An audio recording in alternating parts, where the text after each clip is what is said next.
Hello, everyone.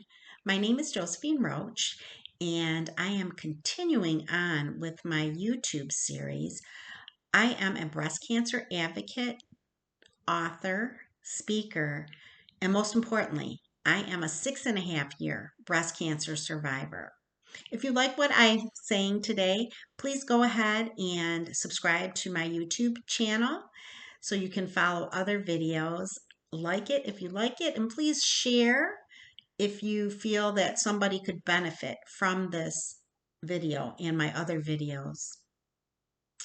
I've been talking about my breast cancer journey, and the reason I want to share this is because sometimes people don't share what they've gone through, and I think knowledge is power. So by me sharing what I went through, I hope that it would help you or someone you know possibly go get that mammogram maybe they're putting off, or maybe you're in your own breast cancer journey and something I say can resonate with you and make you realize, wow, I went through the same thing, and realize that you're not alone in this journey. I want to today talk about co-survivors and talk about my husband's perspective of what I went through during my journey. Now, co-survivors are those people that walk alongside you during your breast cancer journey or any cancer journey, any medical journey. These people can be your friends, your coworkers, family members, and they support you. And I've said in previous videos how important it is that you have support going through this journey. It's really important to have that connection with others. Maybe other cancer survivors or those going through treatment are also helpful.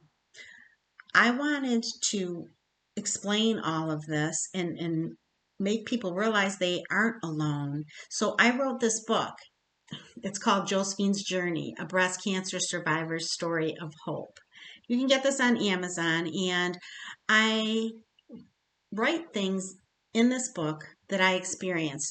It probably chronicles about 18 months of my breast cancer journey. And I want to go through some of the things that I wrote about in the chapter entitled Co-Survivors and a Husband's Perspective. I went through this journey and I did have a tremendous amount of support. And unfortunately, or fortunately, it took breast cancer for me to realize what I meant to people. I found the goodness in people, and even in people I didn't even know. My husband's coworkers reached out to me. I had friends of friends send me cards, and I had different cousins reaching out to me. I'd get regular text messages from people, phone calls. And just knowing that I was surrounded by this kind of support helped me get through one of the most difficult parts of my life thus far. I hope this will be the most difficult, because it was difficult. And again, I don't want to glorify or make this sound like it's so easy. A cancer journey is not easy at all, but a positive attitude helps. And I know some days you can't muster up that positive attitude, and also this sense of having these co-survivors with you. The support is so helpful. And like I said, I received a tremendous amount of support. But the person that went through this journey and saw me on a day-to-day basis was my husband. And for a husband to go through this, or a spouse, it's difficult because there's times that you feel helpless. Sometimes they're the person that wants to help. They're the person that's always been there and could help. And sometimes a diagnosis like cancer, there can be support, but it can't be fixed. But I want to read something that my husband wrote in my book, and it was his perspective and how it changed as he went through and saw what I was going through. And these are his words. It was a tough time for me when Josephine was diagnosed with cancer. I didn't quite know what to do or say for her, or say to her. I was in denial and often tried to avoid talking about her cancer. The seriousness of her diagnosis was at the forefront of my mind, and I wanted to help but didn't know what she needed. In retrospect, I wish I had attended a cancer support group or researched the role of a co survivor. It would have made things a lot easier for both of us. Later, and after Josephine's treatment, I learned there were three primary types of support: informational, practical, and emotional. I was focused on informational and practical support as I look back. I didn't understand the emotional toll Josephine's cancer had on her. At times, she would become sad, angry, or frustrated, and I would retreat because I was at a loss for what to do. The type and amount of support may differ depending on the person a co survivor is supporting and their stage at their particular part of their journey. I want to share some information on the types of support. Informational support is learning about the specifics of the diagnosis and treatment and asking questions at appointments. Josephine has a medical background and understands the science. I couldn't provide much additional help with that part because my experience was not medical. She would make a list of questions before each of her appointments. I was able to help by taking notes as Josephine asked questions. I would make sure she didn't forget to ask anything she had on her list. Afterward, we would compare notes and discuss what we'd heard. I believe this helped me as much as it helped her. It made me address her cancer head on. We were in this together. Initially, I would leave many of the appointments confused. As time went on and I learned more, it was easier to understand Josephine's diagnosis and how the disease, treatment, and medication affected her. It also helped me to provide practical support. Practical support is doing things big or small for your loved one. Some practical support I provided was cleaning the house, bringing her a warm cup of tea, and picking up her prescriptions. By doing these things, I was showing Josephine I cared about her.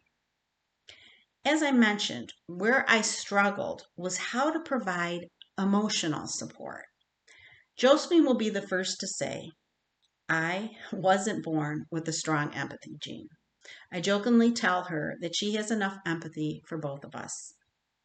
But this was different. It wasn't about not caring.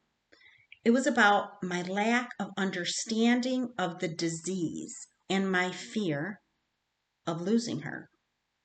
When I first started driving Josephine to appointments, I thought this is something anyone could do if I had a work conflict. We tried another driver early on, and it added more stress. Would her driver be late? What if there was a last minute conflict? I didn't realize Josephine was asking me to do this, not because I'm a good driver. I'm not. I drive too fast. He's right. But because she was afraid. She wanted me with her as she worked through the maze of doctors and facilities for her treatment.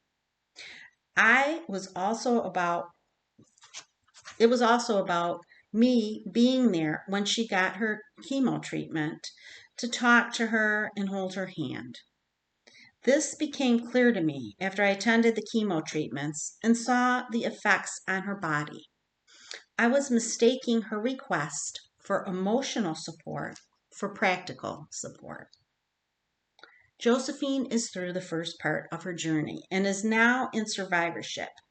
The role of a co survivor doesn't end here. There are medications, follow up appointments, and frequent mammograms. Those mammogram appointments are scary for Josephine and trigger memories of her initial diagnosis. I have made it a priority to attend these and be there for emotional support. What would I do better or recommend to other co-survivors? First, do some research. Try to understand the entire journey, treatment options, and possible outcomes. You may want to consider a co-survivor support group if you have a hard time with your role. Also, if you're unsure what to do, just ask, what can I do to help? Or is there anything I can get for you to make you more comfortable? At times, I find it best to just listen to Josephine when she's upset. I've learned you don't always need to solve the problem or give an opinion. At times, I would say everything will be all right, but sometimes that's not true. Saying I'll be there for you no matter what can be reassuring. And most importantly, say I love you. So, this was my husband's perspective and what he went through when I was diagnosed with breast cancer. Those are his words. And I was happy that he wanted to contribute to this chapter in my book because it's important for a spouse to understand what the other needs. And, we learn. We learn by our mistakes and we can correct them. And I think it was important to understand how he was confusing the types of support. And for me, emotional support was very important. I needed that. That's the type of person I am. And to get that emotional support and know that he was there by my side through my treatments was just very important. And I'm happy that he understood that. Initially it was difficult, but then, he came through on the other side and was there for me and continues to be there for me with those follow-up appointments. The mammogram is, I think a lot of you who have gone through this journey would agree with me when I say that mammogram, every time you get that, it brings you back to a scary, scary place. So it's always good to have somebody with you. One time I had a good friend of mine go with me when my husband couldn't make it. And again, it could be a sibling, a friend, a coworker. It's just good to have that other person there with you. And it just makes you feel a little more settled. So I hope today helps you see the importance of co-survivors.